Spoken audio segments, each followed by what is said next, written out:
Welcome everybody to Transformative Conservation Conversations. I'm Laura Kim Joyner here at One Earth oh my goodness, it is late here at One Earth Conservation, and we're so glad to have you. As a reminder, we are recording this, so if you don't want your video to show up on anything, just don't put your video on until we quit recording at the end. We're going to go for about an hour and 15 minutes, and there'll be a chance for questions and conversations. And again, let me just say welcome to everybody who is here. For our opening words, in the spirit of Halloween, Dias de los Muertos, All Souls and Saints Day, All Hallows Eve, and Samhain, and also we've passed the celebration of Diwali in India, both of lightness and darkness, and remembering those who have died so that we may live more in lightness. So this is a reading from the movie The Thin Red Line. One man looks at a dying bird and thinks there's nothing but unanswered pain, that death's got the final word. It's laughing at him. Another man sees that same bird and feels the glory, feels something smiling through him.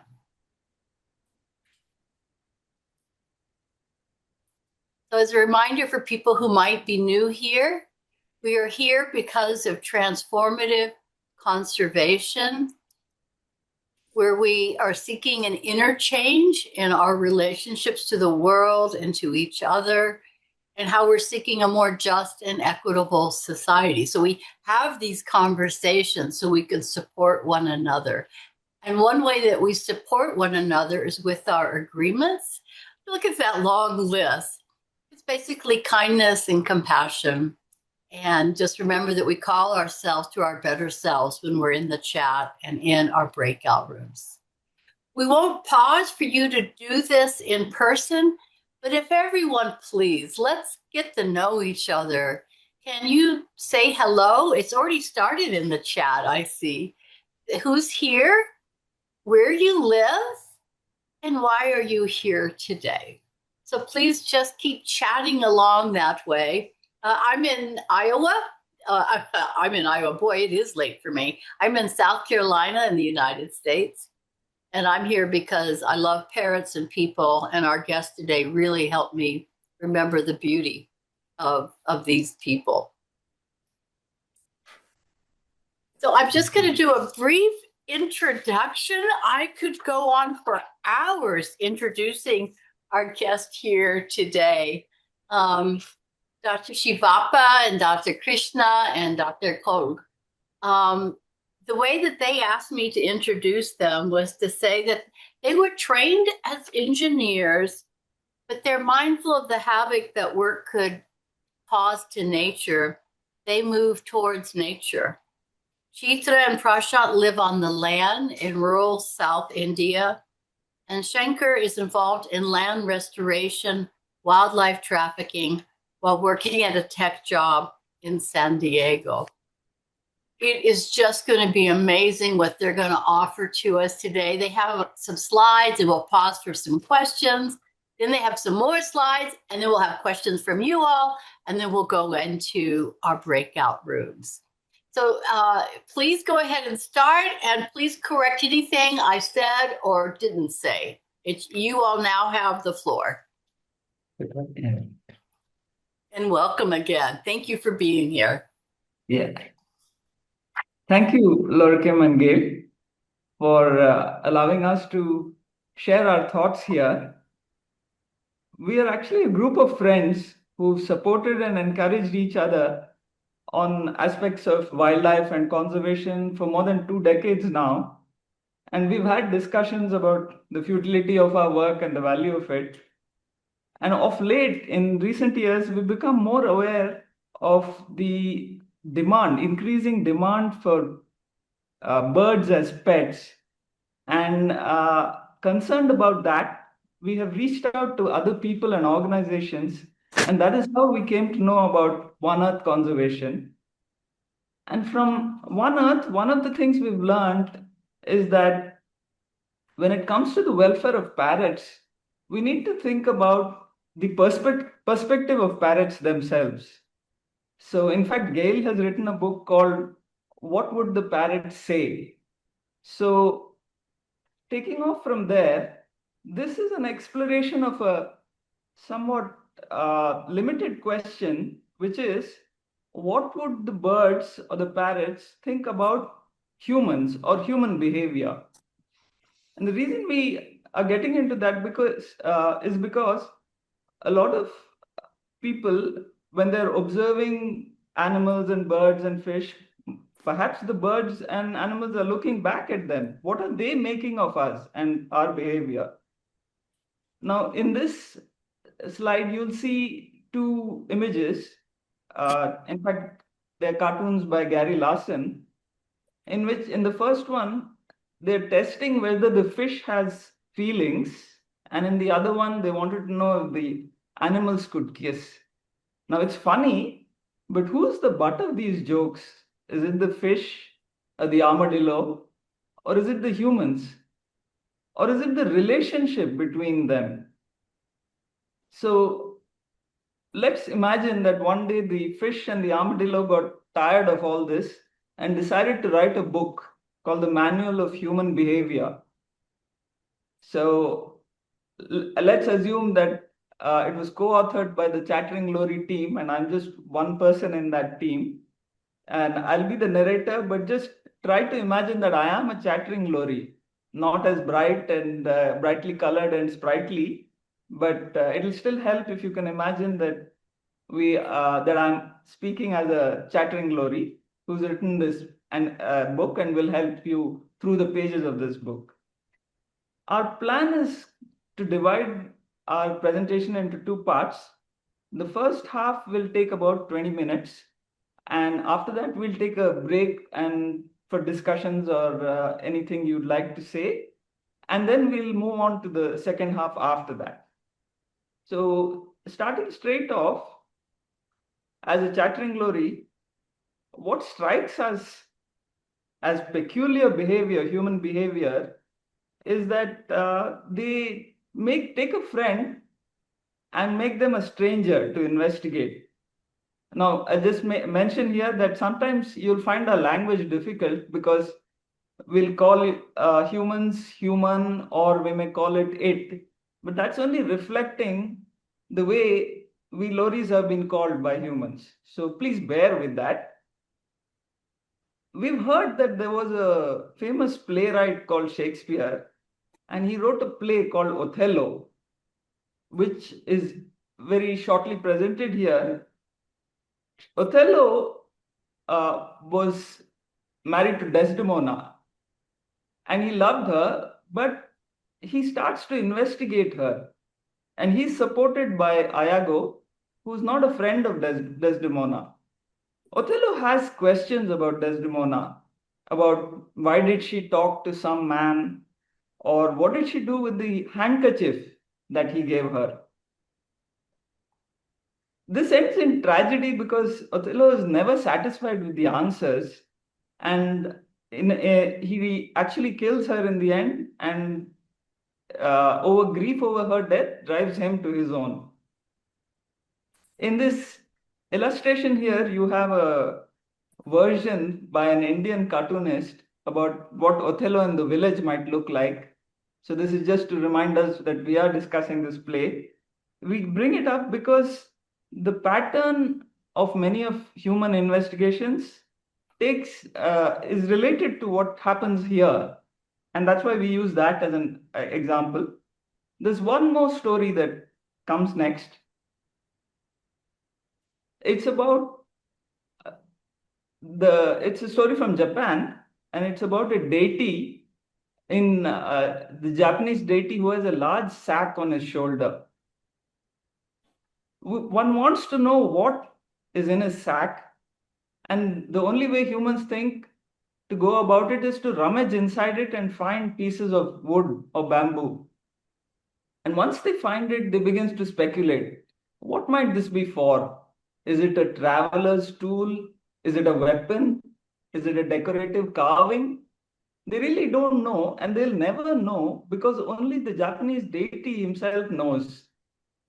And he knows that the pieces are actually just toys he made and that they're now broken, and he's just carrying it in his sack as kindling, which is something the human would never get to know. If we think of this large sack as nature, which is our home, and the way we treat it, we'll find that this story resembles what we do in our ways.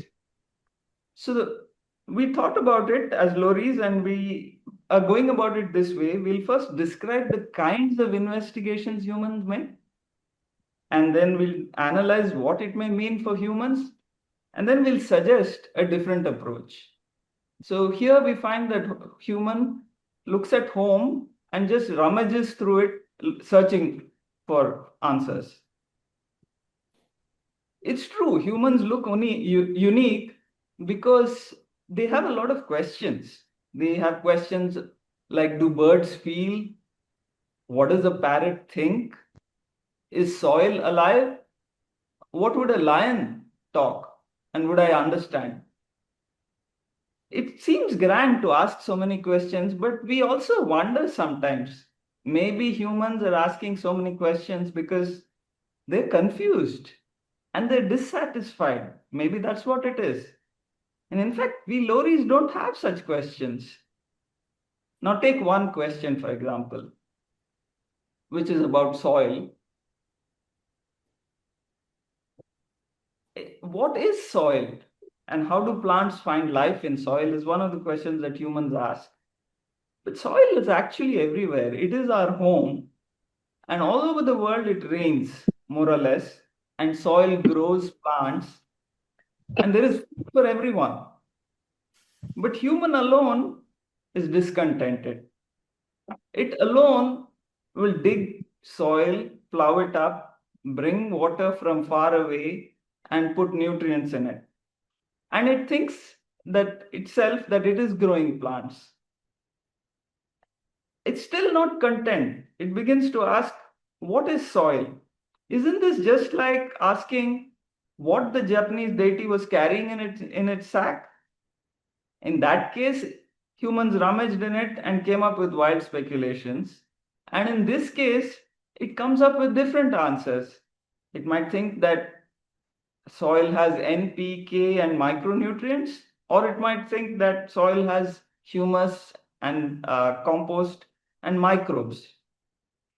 But do we really know what is there in soil? And we think the answers are getting better and better. Look at another question that humans ask,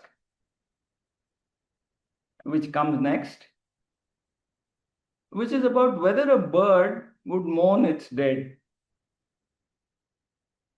Humans should know that mourning can take different forms. It could even be a celebration or putting out of one's mind. But when human wants to know what mourning will look like in us, they consult other humans to decide what would prove that a bird is mourning. And the other humans know as little about it. Isn't this just the case with Othello when he decided that Desdemona's trustworthiness would be settled only by some matter of a handkerchief or why she spoke with someone? And how did he decide this way? Because Iago encouraged him and said and agreed with him that this is the best way. But Iago did not care about Desdemona. So humans, they don't know what exactly they're searching for, and they ask other humans who are equally lost to decide on how to go about this search. So what humans, as we see next, they want to know about us, but they won't learn how to ask. What is missing is really in the relationship between the investigator and the investigated. But what does that means? There are two involved. But humans think that they will decide this all by themselves by asking all the choice, making all the choices themselves. So in Othello's case, he decides that it's a handkerchief which will decide if Desdemona is trustworthy. And he will decide if he will trust her explanation for its absence. So, what has happened is the questioning has started a power game, and the method and meaning are being decided by the investigator, and the investigated has no say at all in it. This is how humans go about this. And as we see next, what humans have forgotten is that we have always been friends. We've been bound as friends. But what does is pushes us away to arm's length and then look strangely at us and then decide that they want to know us. But if friends are treated like strangers, won't it harm all of us? For example, look at that question, what is soil? What has it eventually led to? It has led to devastation of soil itself, ecology, health of communities. And the other question about whether a bird feels has resulted now in battery farming and the pet trade, which is harming all of us. Now, you may begin to, by this time, get a little irritated and wonder about all this criticism that we are making about humans. You may say, well, all right, then, how else are we supposed to ask? It's true, it's a good question, but this is unfamiliar territory for fish or lories because we don't ask such questions. But let's try to analyze it. And when we did that, we began to wonder, is being bewildered, is it like becoming lost in your own home or being a stranger in your own flock? So since there has been so much harm, we really had to think hard and we began to wonder, maybe in a convoluted way, it's actually a cry for help. Could it be that? Ordinarily, a lost duck would ask how to again be with us. But with humans, they begin to ask about us, about who we are. And is this really going to help them sort out the issue? We want to help because we are friends. So we decided to examine what this human need for understanding, what it might mean. It's true that humans try to ask to understand us, but we never ask to be understood. Humans should remember its understanding of us says as much about it and not about us. And what we found is that my understanding is like my map of a landscape. I make the map and I use it because I need it. And I need it because I feel lost without it. So, what is this understanding for, as we see next? Is that the understanding is only an aid to relate with and live with others and feel at home in the landscape. There are different kinds of maps. You could have an aesthetic map, a religious map, or even a scientific map. But the point is that any map, even no map, is just an aid to help us in this life and death task for both human and us about how to again be friends with us and how to feel at home on this planet. This is the sort of analysis we've been able to make as fish or lories. And this next slide is what our key suggestion is. Our suggestion really is that if humans want connection with us, it won't help to think of us as strange and peculiar. Rather than assume that we are objects to be studied, it might be better to think of us as subjects who are to be listened to and to seek not to intrude in search of, but to just wait, all eyes and ears. In that case, there is no bewilderment, but wonder and understanding, which is very important. to humans is not taken as a claim on us, but received as a gift of help from us. So we suggest that if this is the approach used, then connection with us may still be regained. But we are not sure how humans will treat this suggestion of ours, because as you see next, even within themselves, humans hardly ever listen to anyone because they insist on differences before admitting to a relatedness. Even fellow humans they find so different and rarely listen to what they have to say.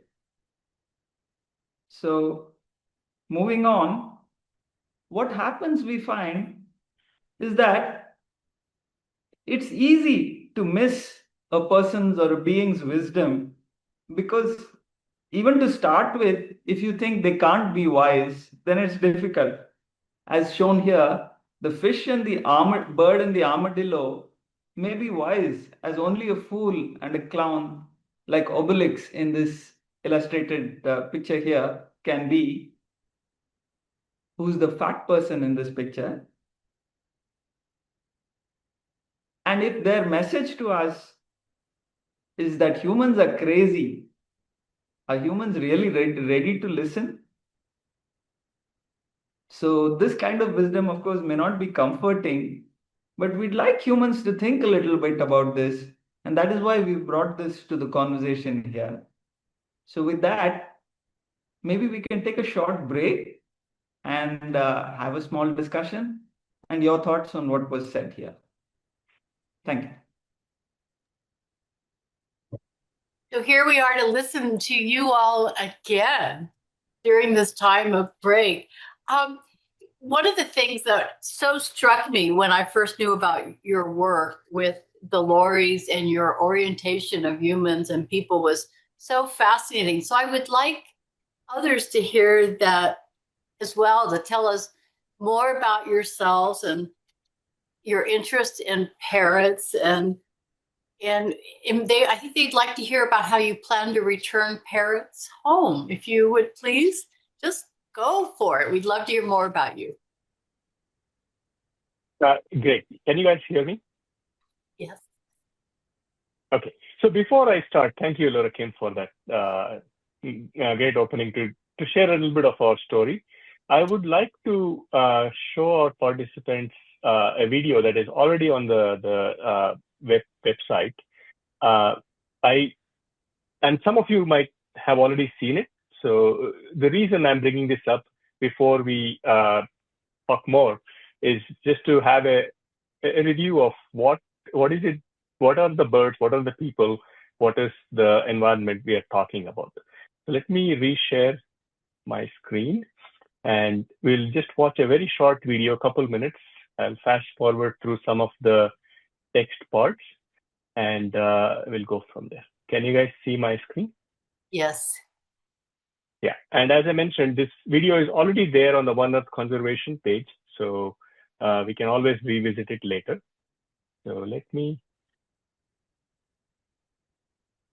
and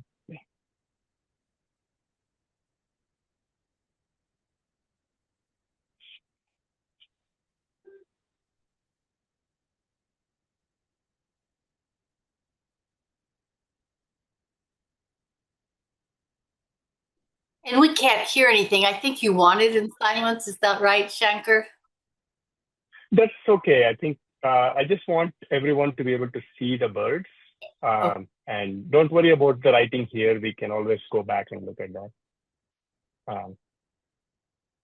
I just wanted people to observe what we are talking about. You can always listen to the full audio and the text version on the website later.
So hopefully everyone was able to see the birds and the people and our the teachers' home in India through this small video. Luckily for us, Laura Kim was kind enough to share some of the questions she would ask us beforehand, so we were able to come up with a thought out response from our side. And I'll be shameless and I'll just read that through. And we can always have more conversation about our particular situation later on after we finish the whole presentation. So regarding finding a way for our parrots, so we have come to realize that conservation understood as living with nature is the simplest thing we can do, as well as the hardest. It is like a marriage, yet not like a marriage. For marriage only is till death do us apart, but life is unending. So conservation cannot end, which means it can only be sustained by a community. And this is becoming clearer to us over decades of involvement with some loris here in India that you just saw. The story began in 1990s when our two remarkable teachers, Professor Anthony Reddy and his younger brother, Dr. Clement Reddy, started to encounter these loris in Chennai, in India. The poached and smuggled birds in this early trickle were landing with parrot keepers who were experienced, yes, but they were bewildered by the special needs of these nectar feeders.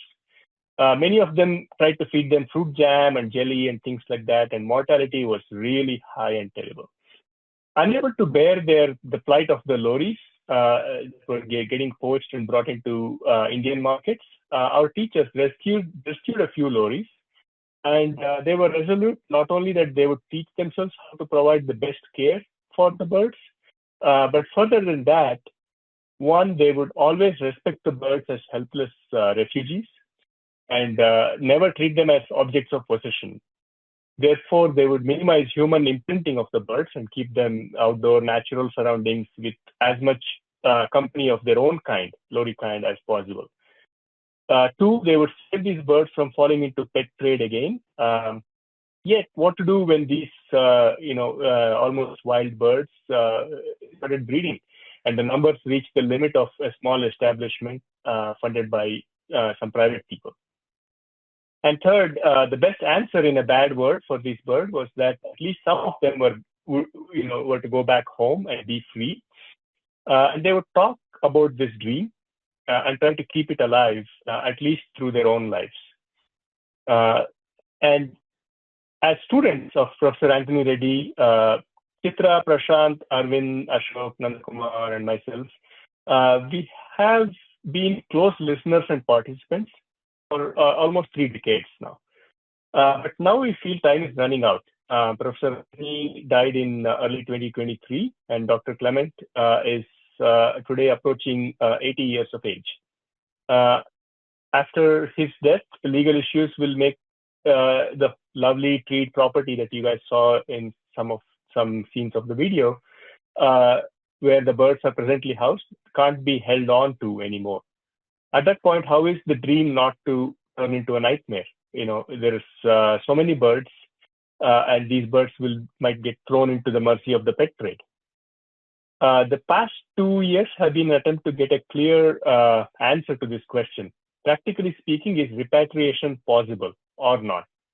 A bird and conservation expert who's become a friend of ours, a good man, we asked this question to, said, it is possible and not possible. Why not possible? We learned there are 3 main reasons. The genetic matching of released birds with already present wild flocks in any release site, down to subspecies and race, it cannot be guaranteed, and it is a very clear concern. Through every tame captive parrot, even tame captive parrots have been rewilded, like in Belize, but this can take years, even for semi-wild birds. And only the fully wild progeny of these birds have to be released. Again, an investment of several years at the minimum. Finally, this is the difficult business of finding release area. There's a different, there's release areas. Where do we release these birds where they won't be repoached? Repatriation is expensive. Even if funds are found, it only shifts one group of caretakers' responsibility to another group of caretakers. And finally, let's say these healthy-looking lories, having stayed isolated for so many years from contact with other trafficked birds, are they likely to be disease-free? But they could pick up infection. Even if they are disease-free, they could pick up infection during transit or in quarantine, and be a risk to healthy birds upon arrival in the wild areas. In fact, a willing holding place between India and Indonesia. Indonesia is where the lories are, indigenous to, whom we approached a year ago, had to finally decline given an avian flu embargo, which is at that time on all the birds from India. So India is very much in that zone where no export of birds is currently allowed because of the wild flu. Yet we hang on to a sliver of faith when an expert said repatriation is not possible. And did he also not say it is possible? The old familiar story once again, you might say. We realize that our lories are only a handful among the millions of imprisoned parrots worldwide, and our team is just a handful of individuals among the billions who walk today. But life exists only in individuals and in connections of individuals to individuals. Today, we are seeking such connections among you in the hope of building such a community, which will show that it is never too late to return home, and it is even now possible to be free.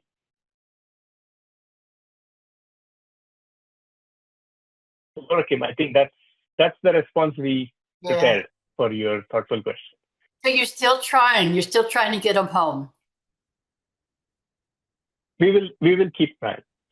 Okay. If you're ready for more questions during the break, I think this question, I don't know how you're going to answer this one. But if there was one thing that you could guide this group with, to guide them in transformation into the change that you're looking for, what might you say to us? What might be helpful for us? Yeah, I think we thought about this as well long and hard, because a lot of excellent conservationists have answered this question in many different ways, and the folks on this meeting here are not new to this. So we thought about, in our own humble way, how can we what is the new message that we can bring? And then our response is as follows. When we think about conservation that transforms both inner and outer, one trend all around that worries us, and we'd like to share that with us, right? So we look at conservation as a holistic problem that needs to be addressed. Real conservation today is often thanks to marginal grassroots people's struggle of people fighting for their home, health, livelihood, against drastic land use changes like mining, deforestation, large dams, polluting industries, etc. Unfortunately, most of us who are in the certified, professional conservationists camp are hardly to be found standing alongside these people. Dr. Laura Kim is a rare, admirable exception here, and we admire her greatly for that. The legitimacy and authority that we get as experts, quote unquote, right, who know what conservation is, do we gain that precisely by staying together with others just like us who are also experts, and away from those margins and paying only lip service to their kinds of wisdom and empirical understanding?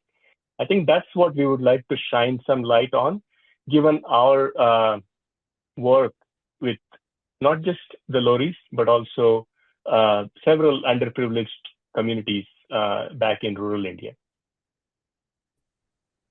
That really points out how you have such a huge, strong interest in the well-being of people. That's been part of the work of your teachers, that I understand. Is that right? Yeah, that is true. They have always kept conservation as a people and nature not people apart from nature or people trying to save nature. It is people and nature together. And nature. Do you want to take the last question for me, or would you like to go on to the slideshow? I think I would like to show what we are trying to do in terms of, because some of this can be very subjective, which is great, which is how we want it to be. But I would like to share one thing that is a little more concrete, if I may. So right now, there are lots of, so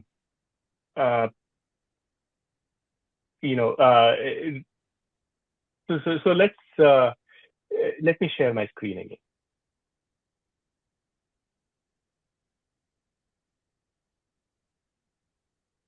Okay, so currently in the Indian zoos, this is what we have in terms of the exhibits.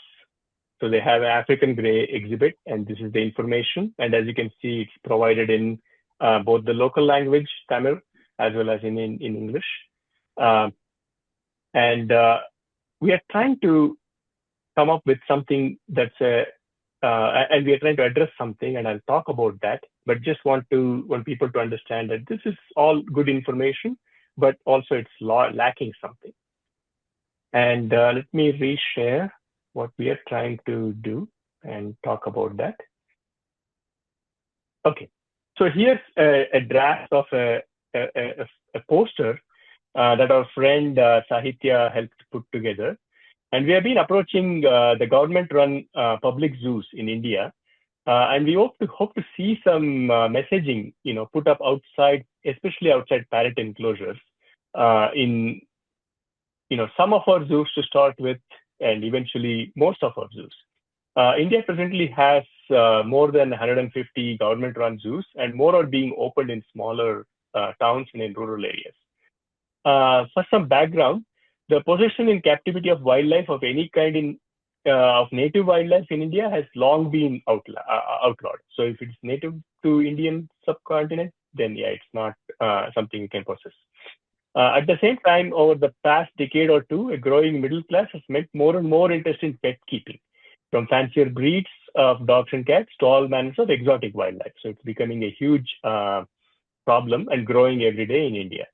Until recently, the legal position for keeping exotics was unclear, but now the latest amendment of our Wildlife Protection Act, the rules allow us to keep exotics as long as they are declared and they get registered with the Forest Department.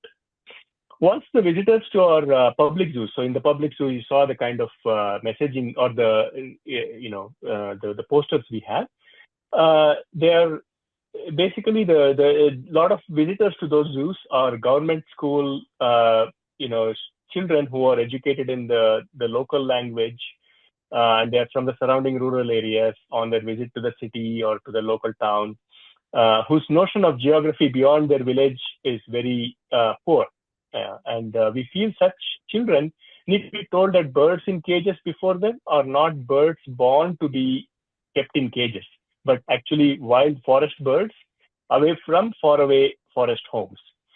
And for that reason, we are trying to have more of a pictorial representation, like you can see here, where even if the child doesn't understand English, would still be able to follow the representation, where it's a conversation between the bird and the child, and the child is so intrigued by the bird, wants to take its bird home. And the bird explains, no, that's not how it is. I'm here against my will, and you cannot take me, nor can you release me. And we discuss a few of the problems you have with captive wildlife, and have a message that clarifies to these children that this will, our hope is that this will hopefully make their own potential choosing to keep birds slightly more informed. They will understand well what is it that they are doing and why it's not a good idea to do that. We should very much like to learn if there have been similar approaches, in zoos elsewhere, which is the great benefit of this community here. So how receptive zoos have been, because we really have to attack this from all different angles. And if folks on the call here can help us out, that would be great. Okay.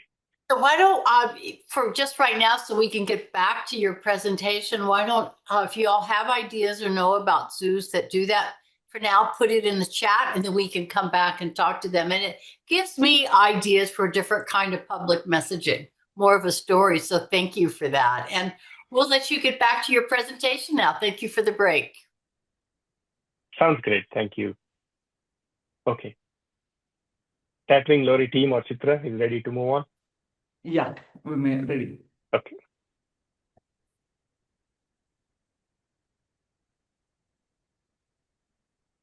So when we stopped, we had this suggestion from the lories and the fish that connection with them may be regained.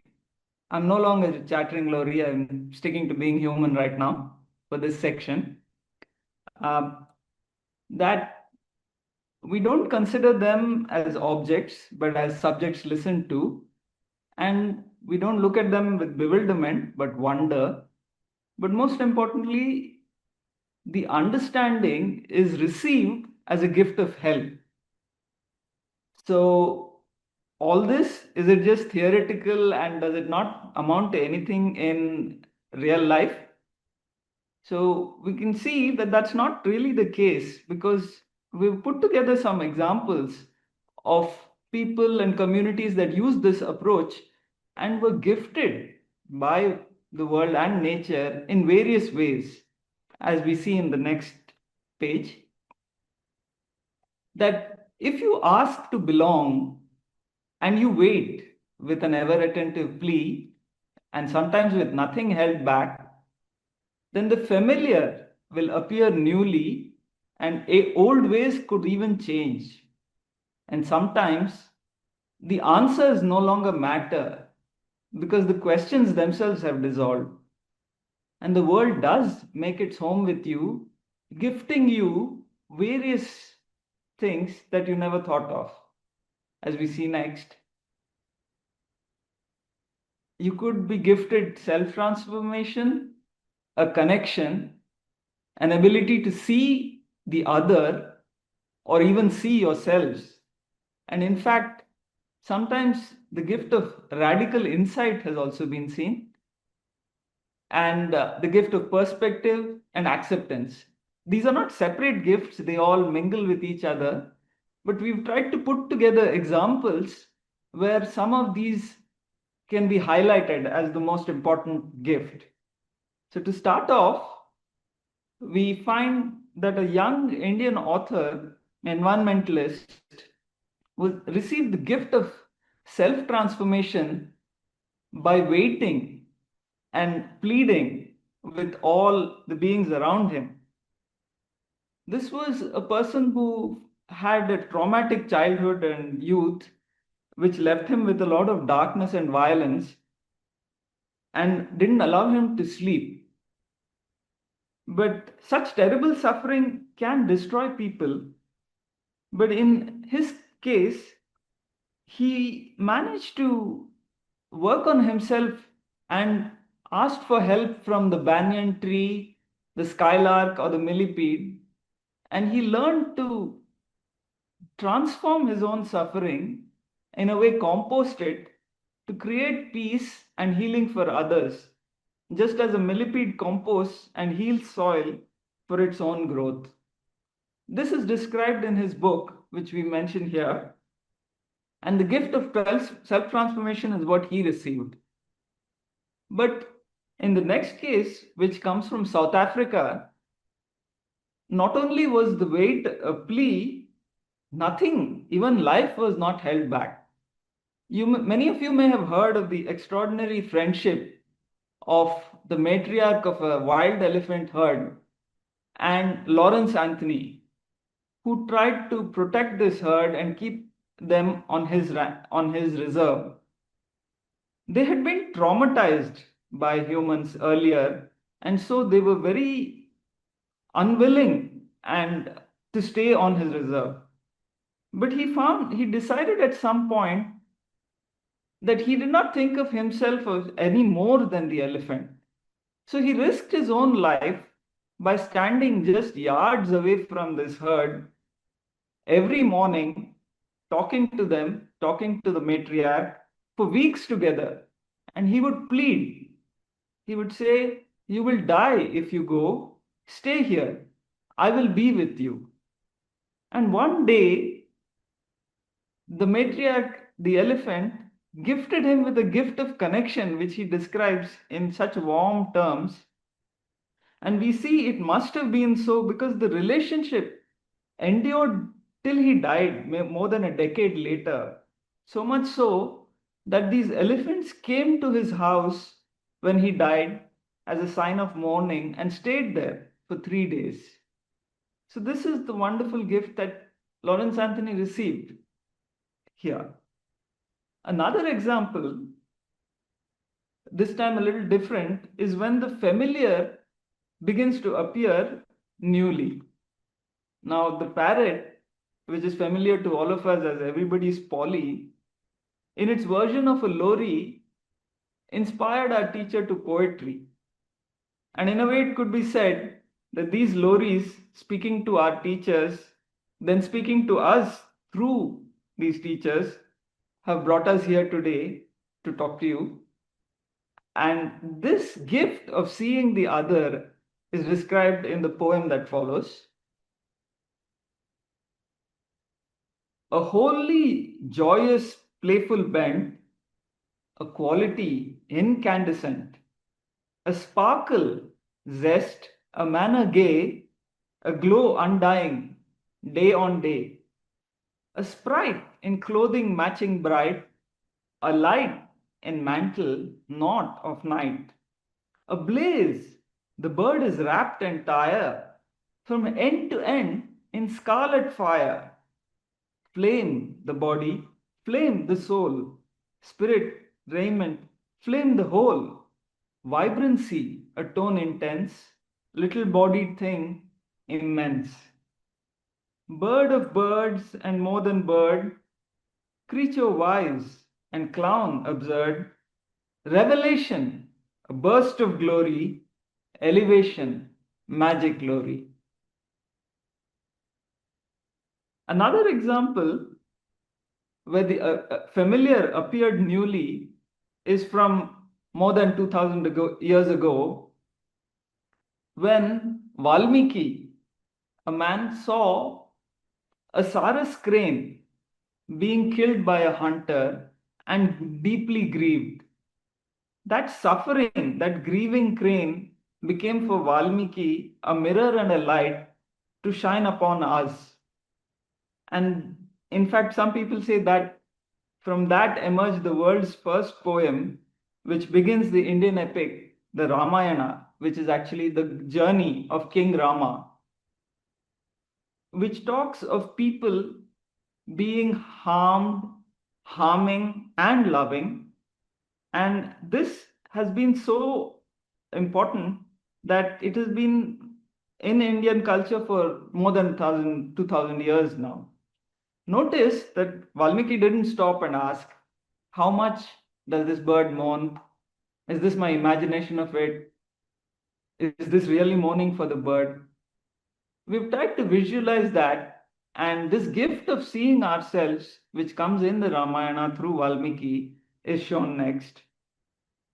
And what might be regarded as the world's first poem translated reads, "O wretched murderer, may you for all time be lost for rest and peace, that separating the love enraptured crane union, you killed one."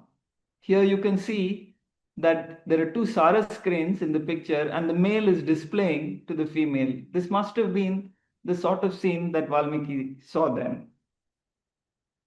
Next is an example from Japan and the gift of radical insight that came to a farmer, an exceptional farmer, and his whole way of farming changed completely. This was someone who had trained as a plant pathologist, but began to have a lot of questions at the age of 25. And one day, he looked at an old field which had been left unused and unplowed. And there he saw healthy rice seedlings sprouting through a tangle of grasses and weeds. And this insight led him to work on it, so much so that 30 years later he could write that he had come up with what is called do nothing farming, because he had not plowed the land or turned it in over 30 years. He'd not applied chemical fertilizers or prepared compost or sprayed pesticides or even flooded the rice fields. And yet he was able to harvest close to 1,300 pounds of winter grain and 1,300 pounds of rice per quarter acre. So, this is what we mean when we say that old ways might actually change if this approach is taken. And one more example from China, wherein the gift is a gift of perspective. And in this case, answers no longer matter because questions have dissolved. And here we are referring to Shuangzi, whose writings formed the foundational texts of Taoism, which later influenced Zen Buddhism. 2000 years ago, he asked the questions we are asking again now. Do birds and fish feel? And the joy of fishes as a poem is his complete and profound reply. It feels so fresh even today, as we see next. The poem, The Joy of Fishes. Shuangzi and He Si were crossing the Hao River by the dam. Shuang said, "See how free the fishes leap and dart. That is their happiness." Hui replied, "Since you are not a fish, how do you know what makes fishes happy?" Shuang said, "Since you are not I, how can you possibly know that I do not know what makes fishes happy?" Hui argued, "If I, not being you, cannot know what you know, it follows that you, not being a fish, cannot know what they know." The argument goes on, and later Shuang said, "Wait a minute. Let us get back to the original question. What you asked me was, how do you know what makes fishes happy? From the terms of your question, you evidently know I know what makes fishes happy. I know the joy of fishes in the river through my own joy as I go walking along the same river." And moving on from there, we come to India again, and this time it's a community, and we are back in the present of today. These are the Bishnoi people that live in northern India in the desert. They have learned to farm there, but more importantly, for them, the trees and animals around them are treated as family. If you notice in this picture here, this woman is not only breastfeeding her own child, but also an orphaned antelope, a gazelle of those parts. Does the mother think that the fawn is the same as hers or different from hers? But this is how closely they relate to the wildlife and the trees around them. They ask to belong in this world. These are not people who are living away from modern life. They are very much integrated in the modern economy, and yet they hold on to these ideas and views, and they have for the last 300 years. It's not changed since then. In fact, a book was written about them recently, last year, which is called My Head for a Tree. And here, it's really true that many of them are willing to die to protect a tree or an animal. And therefore, as you will see in the picture, a gazelle has come to the temple where these people are reciting something. And this is what we mean when we see there is a gift of acceptance that we receive, and the world answers, making its home with its people. In the cover photo there, you see a tree, and behind there, you see a herd of black buck staying there. These people have farms, but the animals are very much around their villages. And there are about 1 million of these people in their community in Rajasthan now. And with that, we will just like to move on and thank everyone. Not before that, we'll just remind ourselves that this approach we are suggesting, which we tried to make sense of, is that if we wait with nothing held back, then the familiar can appear newly and old ways could change, and answers may no longer matter, and the world makes its home with you, gifting you perhaps self transformation, a connection, seeing yourself, seeing others, even radical insights, a perspective, and finally acceptance. With that, we're close to the end. I'd just like to mention that in putting all this together, we've been helped by many friends, known and unknown, and would like to acknowledge them there, which we've just listed out here. Much of what we've talked about here is put succinctly and poetically in another poem that was written by our teacher. It's a picture poem, which I would like to just share with you. Whatever we at start suppose, we haven't eyes that see, or else we'd know beneath our nose that revelation be. But if it chances that we grow to more than common sight, would all around the presence show in garments cut from light? Would hallowed be our whole surround, and nature turn a flame, and all in it be wholly found, be bird or beast the name? Discard we must and cast away before the vision clears, a process slow, the waking may demand a span of years. And after, all is magnitude and everything is glow, a tasting brief of amplitude, and then it's time to go. Thank you.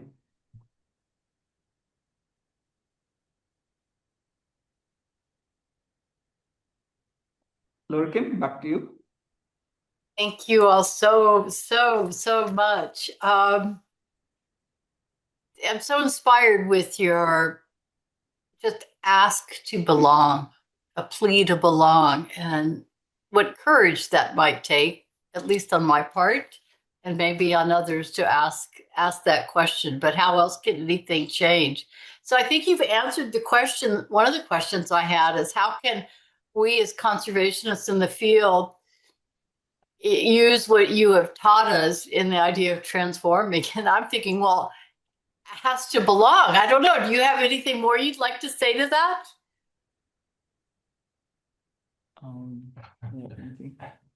Well, this is being recorded, so we want to be a little careful, but we did have a joyful way of answering that, Laura Kim, if you may. We were going to say, and please don't, hold us responsible for this. This is just a small joke. We were going to say, the chattering lories think this is a beautiful, wonderful question, and thank you for the gift. Oh, I love it. It's so zen. It's so great. That's just great. Well, and then we had one concrete question in the chat, and then we'll go into our rooms and have our conversations.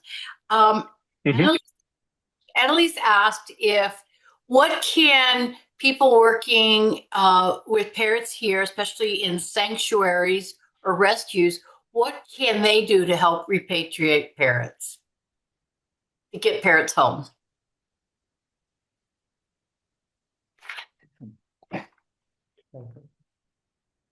So I can start, and then Prashant and Chitra and our friend Nanda Kumar is also on the call, I believe, can add.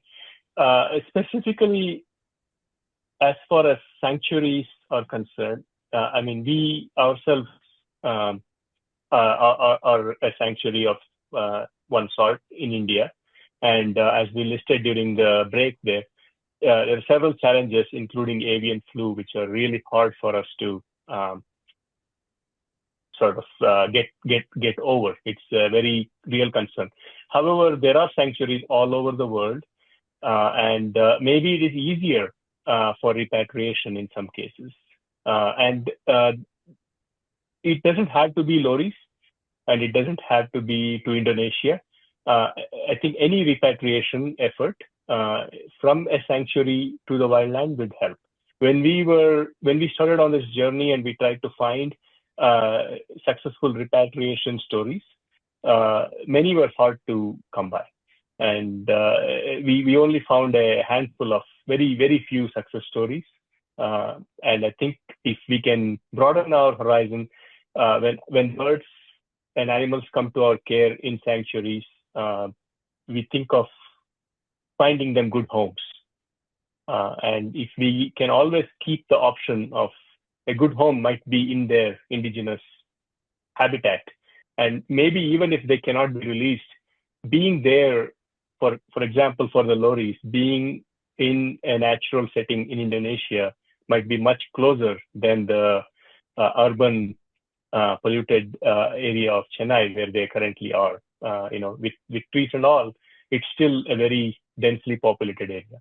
So I think sanctuaries thinking about repatriation all over the world as an option, just like it is a good thing to find a good home for a bird or an animal that comes into our care, would really help. And more success stories like this could also, I think, benefit the caretakers we have in the indigenous habitats of these exotic species, and provide support to them and their communities as well.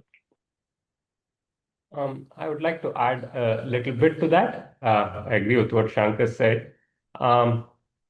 Somewhat concretely, what we are looking for is whether there can be a sort of bridge of good people, because typically, here's a sanctuary with birds and interested, let's say, in repatriation. Then there are people at the other end in the country of origin doing very difficult conservation work. So, and perhaps there has to be someone else in between who, and maybe these 2 or 3 people or organizations and whatnot form the essential central bridge over which this can happen. Now, it's quite possible that we at these sanctuaries who find repatriation to be a good idea don't altogether see what the conservationists at the other end are facing. And because we do get the sense from these very respectworthy conservationists that they all really think repatriation should be happening, and yet I mean, it's just so heartbreaking. It almost, I mean, they don't see how it can be done. It's like our friend said, it is possible and it is not possible. So the balance between the two is still not altogether clear as to what is possible here and what is actually impossible. In fact, that's why we trust to Laura Kim, who has experience along the whole bridge, and so perhaps she can enlighten us herself.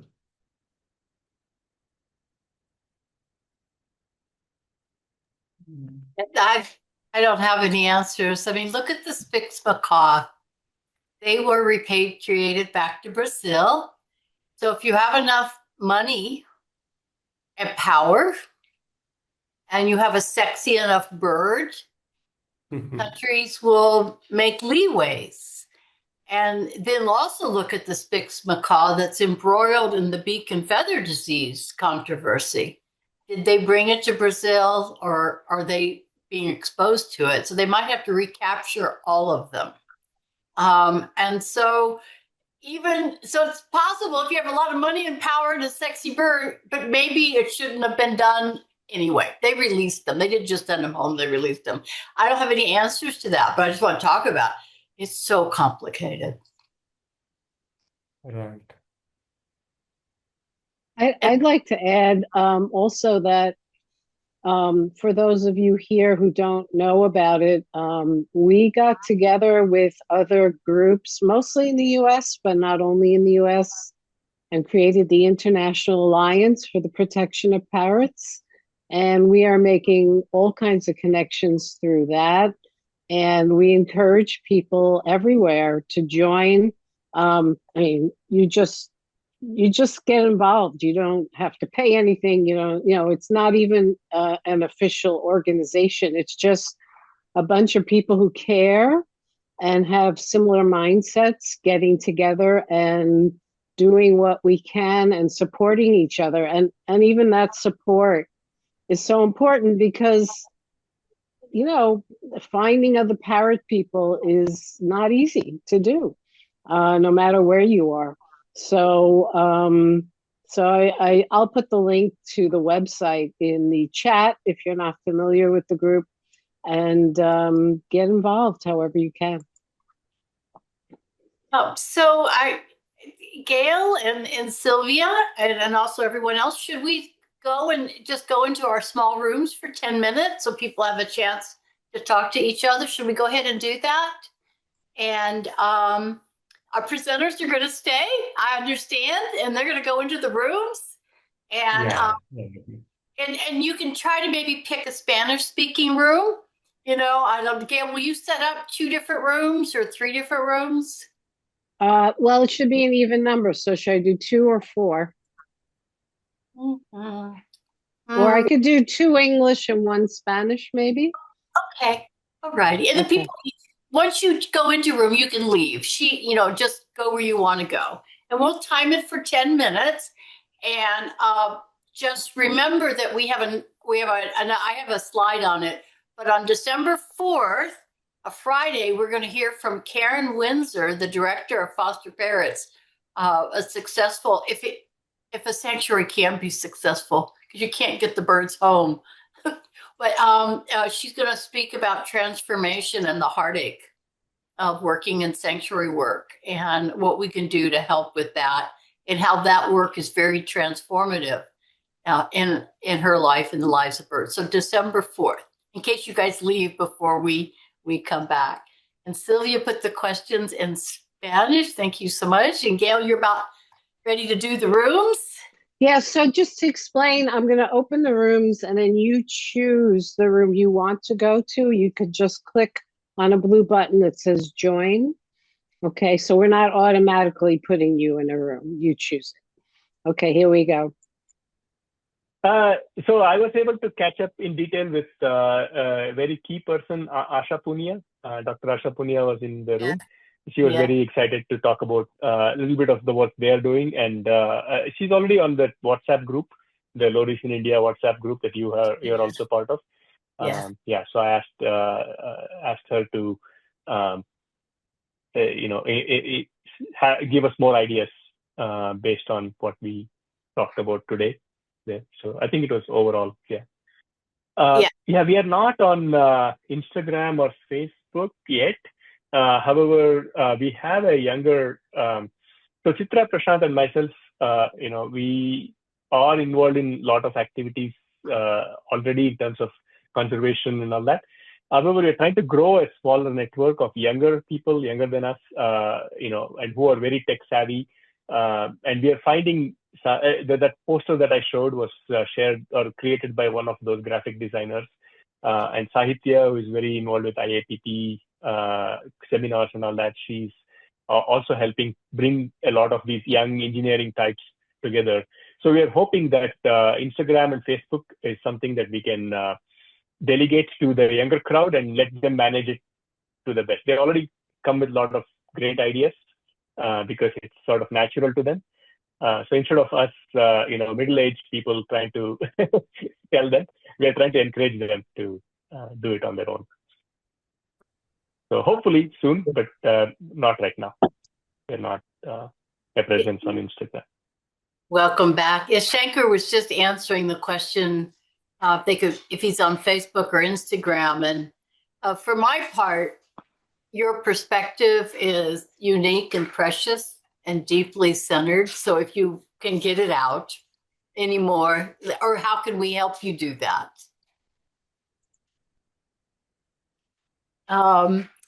So we're at an hour and a half. We don't usually go any further than this. I put in the chat. Gail, can you read the chat messages that I put in while you all were in the breakout room? Did it carry? I don't know. I don't see what you wrote. Okay, so I'll just do that again. December 5th is our next time. And I'm going to put that in English and Spanish.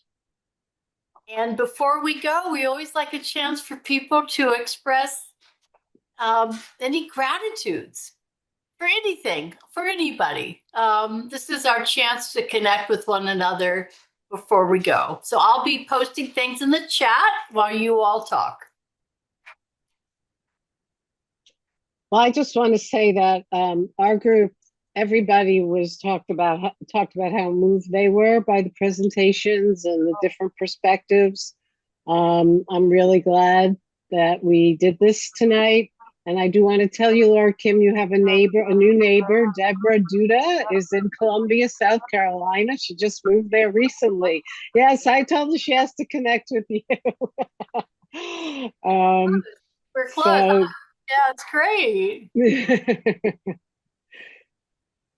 Does anyone else want to say anything? So yes, so I just want to say that I'm grateful for this connection that we have, because there are very few people, as Laura already said, who work on parrots. So it's very nice to see the people who have this similar interest and same enthusiasm for these wonderful birds. So I'm grateful to every one of you, each one of you. Thank you so much.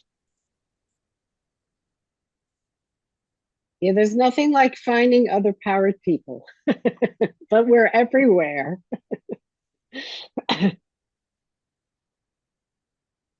There we go. I put in Karen's things. Gracias, Iván. Gracias.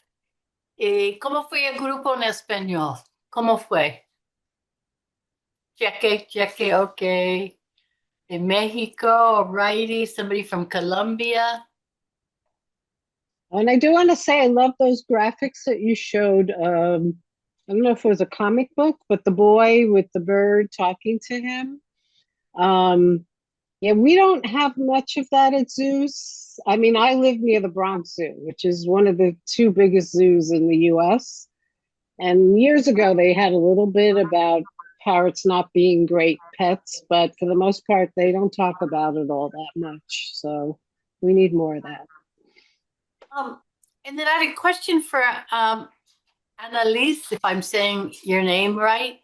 Are you suggesting that the presenters contact Maddie's group, or who should get a hold of them? I wasn't quite sure who you were suggesting. I think the presenters with their unique perspective, yes? Mm-hmm. She wrote anyone who wants to. Okay, great. And Prashant, how are you feeling? We're really happy at the connection that we managed to make, because we are not sure how it would turn out. Whether it was a little weird, you know. We do hope to build on with this. It was we feel good about it. Yeah, I think so. And hopefully we'll do something good with all this. And I hope you're well too. Anyone else want to speak before we go? Good night. I took a lot of notes, you all. We'll be writing another blog on your group, if that's okay. Chitra and Prashant and Shankar, we will. Thanks. And the recording will be posted eventually on our website as well, right, Lorcan? Yeah. Probably tomorrow. So good to see new friends and old friends, and thank you once again for your early mornings and your late nights. Thank you. Good night. Good morning, everybody. Hasta pronto, Ma. Bye-bye.